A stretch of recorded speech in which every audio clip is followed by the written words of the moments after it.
রাসূলুল্লাহ সাল্লাল্লাহু আলাইহি ওয়াসাল্লাম বলেন, লাআনাল্লাহু নাজিরা ওয়াল মানজুরা ইলাইহি।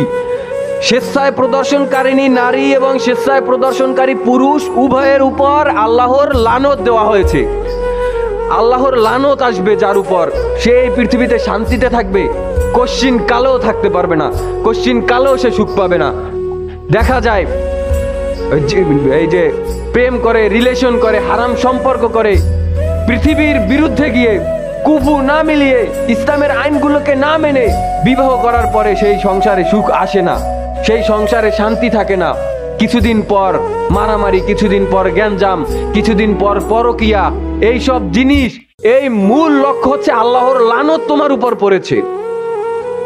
আল্লাহর লানত যার উপর পড়বে সে এই দুনিয়ায়, সে আখিরাতে কশ্চিন কালেও সে সুখে থাকতে পারবে না, পারবে না, পারবে না।